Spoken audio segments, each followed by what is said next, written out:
नमस्कार, झारखंड समाचार में आप सबों का स्वागत है। आइए जानते हैं आज की ताज़ा खबरों को। इससे पहले आपने चैनल को सब्सक्राइब नहीं किया है तो प्लीज़ चैनल को सब्सक्राइब कर बेल आइकन को प्रेस कर दीजिए ताकि खबरों का अपडेट आपको मिलता रहे। आइए बढ़ते हैं खबरों की ओर। रांची संत जेवियर कॉलेज के स्टूडेंट सिक्किम हादसे के बाद सुरक्षित घर लौटे, अभिभावकों ने लगाए गले। सिक्किम में गत 28 जून को हुए बस दुर्घटना में बाल बाल बचे संत जेवियर कॉलेज के बीएड फाइनल ईयर के स्टूडेंट शनिवार को सकुशल रांची लौटे। जब उसकी बस संत जेवियर कॉलेज परिसर पहुंची, यहां विद्यार्थियों के अभिभावक भी मौजूद थे। जैसे ही विद्यार्थी बस से उतरे, अभिभावकों ने उन्हें गले लगा लिया और उनकी सकुशल वापसी के लिए ईश्वर को धन्यवाद दिया। बस में 53 विद्यार्थियों के अलावा विभागाध्यक्ष फादर फ्लोरेंस पूर्ति और टूर गाइड विकास इक्का भी सवार थे। विद्यार्थियों और शिक्षकों का स्वागत करने के लिए रांची यूनिवर्सिटी के कुलपति डॉक्टर अजित कुमार सिन्हा, संत जेवियर कॉलेज के प्राचार्य फादर नौवर लकड़ा, रेक्टर फादर एलेक्स इक्का और कॉलेज के अन्य शिक्षक पहुंचे थे। उन्होंने विद्यार्थियों से उनका हालचाल जाना और घटना की जानकारी ली। कुलपति और कॉलेज के प्रिंसिपल ने स्टूडेंट को हर संभव स्वास्थ्य सुविधा मुहैया कराने का आश्वासन दिया। रेक्टर फादर एलेक्स इक्का ने बच्चों के सुरक्षित लौटने पर ईश्वर से प्रार्थना की और धन्यवाद दिया। विद्यार्थियों ने बताया कि 8 दिन के टूर से वापसी के दौरान बस सिक्किम गैंगटॉक मेन रोड में दुर्घटना का शिकार हो गई थी। टूर में गए 8 विद्यार्थी में एक छात्र और 7 छात्राएं अब भी सिक्किम के टाडोंग स्थित सेंट्रल रेफरल हॉस्पिटल में इलाजरत है। 2 छात्राएं अनुपमा टोपो और निधि तिगा आईसीयू में है। वहीं रोज कुजूर की कान में गंभीर चोट लगी है। इसके अलावा अंशु मला कुजूर, रितु प्रिया, नुत्तल तिर्की और सुनीत कुल्लू इलाजरत हैं। देखरेख के लिए विद्यार्थियों के अभिभावक सिक्किम पहुंच चुके हैं। आप सबको बता दूं, दुर्घटना होने के बाद सिक्किम सरकार ने ही विद्यार्थियों के रांची लौटने के लिए बस की व्यवस्था की थी।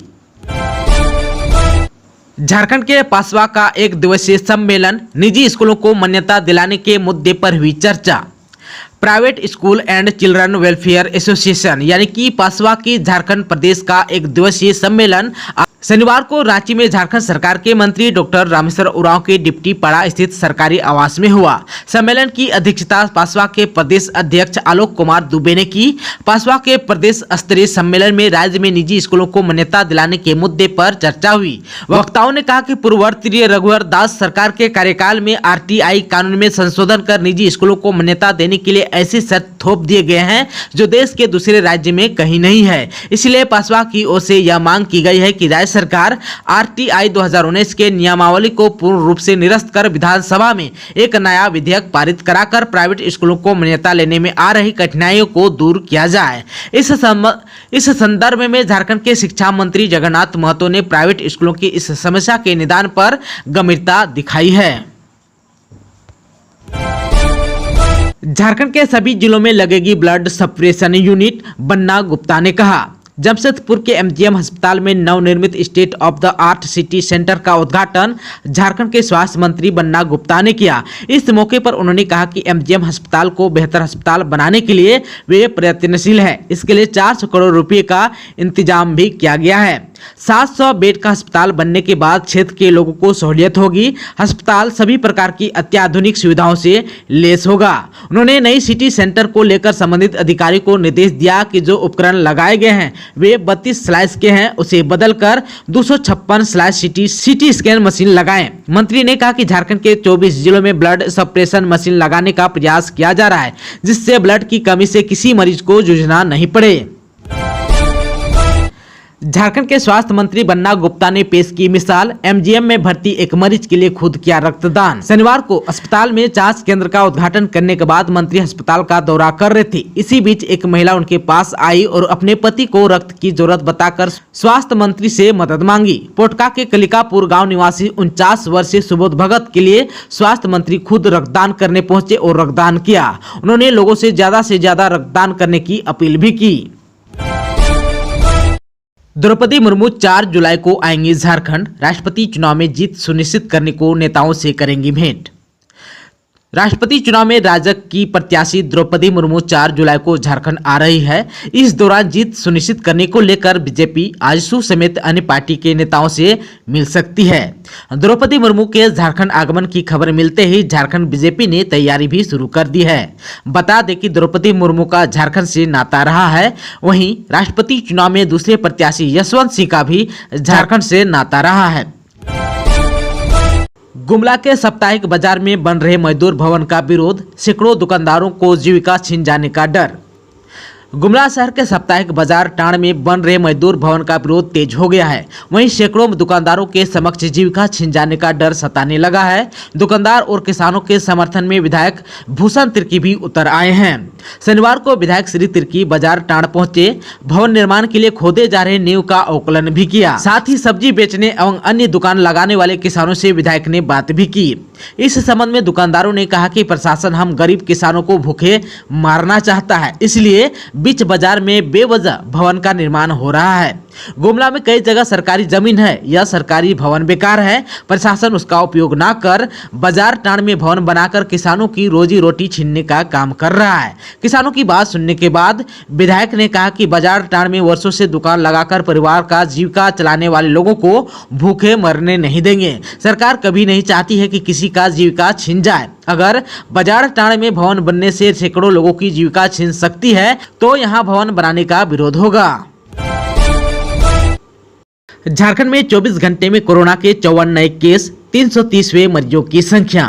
कोरोना का संक्रमण अब तेजी से फैल रहा है। हर दिन 50 से अधिक कोरोना पॉजिटिव पाए जा रहे हैं। इस बीच मरीज ठीक भी हो रहे हैं, लेकिन एक्टिव मरीजों का आंकड़ा 330 पर पहुंच गया है। पिछले 24 घंटों में 54 नए मरीजों की पुष्टि हुई है। वहीं 32 मरीज रिकवर भी हुए हैं, लेकिन तेजी से बढ़ती मरीजों की संख्या को देखते हुए स्वास्थ्य विभाग ने इस पर चिंता जताई है। चूंकि देश में कोरोना तेजी से अपने पांव पसार रहा है। वहीं रांची की बात करें तो 129 एक्टिव मरीज हो गए हैं। आप सबको बता दूं कि झारखंड में किस जिले में कितने एक्टिव केस हैं, आइए जान लेते हैं। रांची में 129, बोकारो में 14, चतरा में 1, देवघर में 70, धनबाद में 7, ईस्ट सिंहभूम में 58, गिरिडीह में 1, गोड्डा में 2, गुमला में 6, हजारीबाग में 21, जामताड़ा में 1, खुट्टी में 3, कोडरमा में 4, लातेहार में 3, पलामू में 2, रामगढ़ में 6 और वेस्ट सिंहभूम में एक्टिव मरीज हैं। देवघर में दर्दनाक हादसा, स्नान करने के दौरान तालाब में डूबकर 2 बच्चों की हुई मौत। देवघर जिला में दर्दनाक हादसा हुआ। नगर थाना क्षेत्र के हरदलांग कुंड स्थित तालाब में डूबने से शनिवार को 2 मासूमों की मौत हो गई। मृतक 5 वर्षीय देवा कुमार और 6 वर्षीय किशन कुमार पास में ही धपरा टोली के रहने वाले थे। घटना के संबंध में बताया गया कि दिन के करीब 11 बजे दोनों दोस्त घर से निकले थे। काफी देर तक दोनों लौटे नहीं तो स्वजन उनकी तलाश में निकले। कई जगहों पर उनकी तलाश की गई, लेकिन उनका कुछ भी पता नहीं चला। खोजबीन के क्रम में इन लोगों ने हरदलांग कुंड स्थित तालाब के किनारे पर दोनों बच्चों का कपड़ा देखा, जिसके बाद दोनों को तालाब में डूबने की आशंका हुई। लोगों ने तालाब के अंदर गोता लगाकर दोनों मासूमों का शव को बाहर निकाला। लोगों ने बताया कि स्नान करने के क्रम में दोनों गहरे पानी में चले गए। गहराई में डूब जाने से उनकी मौत हो गई। इधर इस घटना से दोनों मासूमों के स्वजनों का रो रो कर बुरा हाल है। बाद में कुछ लोगों ने घटना की जानकारी नगर थाना पुलिस को दी। पुलिस अपने स्तर पर मामले की छानबीन कर रही है। लातेहार में दर्दनाक सड़क हादसा, चंदवा में बस और बाइक के बीच भीषण टक्कर, पिता पुत्र की हुई मौत। लातेहार जिले के चंदवा थाना क्षेत्र अंतर्गत रांची डाल्टनगंज NH 39 पर सासंग गांव के पास शनिवार की सुबह भीषण सड़क हादसा हुआ। इसमें पिता पुत्र की मौत हो गई। मरने वालों की पहचान दिनेश भुइयां और उनके 4 वर्षीय बेटे शिव भुइयां के रूप में की गई। दिनेश अपने ससुराल लातेहार से वापस अपने गाँव चंदवा के रखात लौट रहे थे। इस दौरान पिता पुत्र की बाइक विपरीत दिशा से आ रही बस से टकरा गई। इसमें दोनों की घटनास्थल पर ही मौत हो गई। घटना की सूचना मिलने के बाद परिजनों का रो रो कर बुरा हाल है। वीडियो विजय कुमार और इंस्पेक्टर मदन कुमार शर्मा ने बताया कि सरकारी प्रावधान के मुताबिक मृतक के परिजनों को मुआवजा और अन्य सुविधा दी जाएगी। पुलिस ने मौके पर पहुंचकर बस और बाइक को जब्त कर लिया है। सस्ते दर पर खाद और बीज लेने के नाम पर कोडरमा में ठगी, करीब 100 लोगों से करोड़ों की राशि लेकर हुआ फरार। जानकारी के अनुसार पूरे मामला का खुलासा थाना क्षेत्र के कानगो बीघा निवासी सरयू राणा पिता स्वर्गीय धर्म राणा द्वारा थाना में दिए गए आवेदन के बाद हुआ। आवेदन में सरयू राणा ने कहा कि थाना क्षेत्र के बाईपास रोड स्थित क्षेत्रीय धर्मशाला के समीप स्थित फार्मिंग एग्रीटेक कंपनी के 6 लोग मेरे घर पर गत 1 अप्रैल को आए थे। उक्त लोगों ने अपना नाम अजय सिंह, अविनाश यादव पिता राम प्रसाद, राकेश सिंह, जितेंद्र सिंह पिता स्वर्गीय कृष्णा सिंह, प्रतीक सिंह, सौरभ सिंह पिता जितेंद्र सिंह बताते हुए कहा था कि वे लोग क्षेत्रीय धर्मशाला के समीप कुशवाहा कॉम्प्लेक्स में संचालित फार्मिंग एग्रीटेक कंपनी के डायरेक्टर, मैनेजर एवं स्टाफ हैं। इस दौरान इन लोगों ने बताया कि सरकार से स्वीकृति प्राप्त कर खेती में करने में लोगों को मदद करने के लिए इस कंपनी को खोले गए हैं। इस कंपनी से जो लोग जुड़ेंगे उन्हें सस्ते दर पर पौधा तथा कृषि सामान बेचने के लिए खाद एवं बीज दिया जाएगा। इसके लिए गोदाम की व्यवस्था करना होगा, साथ ही अग्रिम राशि भी जमा करना होगा। उन लोगों ने इस व्यवसाय में अच्छी आमदनी होने एवं डीलरशिप दिलवाने का लोभ दिखाया, जिसके बाद मैंने अपनी पत्नी के नाम से डीलरशिप लेने के लिए 4 लाख रुपए एवं पौधा खरीदने के लिए 97,000 रुपए फोन पे और नेफ्ट के जरिए कंपनी को कोडरमा ब्रांच के एक्सिस बैंक खाता में जमा किया। उस समय उक्त लोगों ने भरोसा जीतने के लिए कंपनी का GST number, mobile number, email ID आदि भी उपलब्ध कराया। उन्होंने कहा कि जब हम लोगों ने 16 जून को कंपनी के लोगों से मिलने कुशवाहा कॉम्प्लेक्स पहुंचा तो सभी व्यक्ति फरार मिले और ऑफिस में ताला लगा पाया। तब हम लोगों को ठगी का एहसास हुआ। उस दौरान वहां अन्य लोग भी आए थे जिनके साथ ठगी की गई थी। आवेदन में सरयू ने यह भी कहा कि वे लोग करीब 100 लोगों से करोड़ों रुपए की ठगी कर फरार हो गए हैं। सभी लोगों के पास पैसे देने का साक्ष्य भी है। खुद को कंपनी का अधिकारी बताने वाले लोग कार से हम लोगों के पास आते थे। सरयू का आरोप है कि इस मामले में तिलिया थाना क्षेत्र का विष्णुपुर निवासी जितेंद्र सिंह पिता कृष्णा सिंह षड्यंत्र में शामिल भी है। आवेदन में सरयू के अलावा भुक्तभोगी गौतम मोदी, प्रियंका कुमारी, अनिल वर्मा, दिनेश वर्मा, पंकज कुमार पासवान और शीला वर्मा के हस्ताक्षर भी हैं। पुलिस ने आवेदन के आधार पर कांड संख्या 170/22 दर्ज किया है। अब जो है पुलिस जांच कर रही है। दोस्तों, अभी तक आपने चैनल को सब्सक्राइब नहीं किया है तो प्लीज चैनल को सब्सक्राइब कर बेल आइकन को प्रेस कर दीजिए ताकि खबरों का अपडेट आपको मिलता रहे। इसके साथ ही आज की खबरों में बस इतना ही। हमें दीजिए इजाजत। नमस्कार।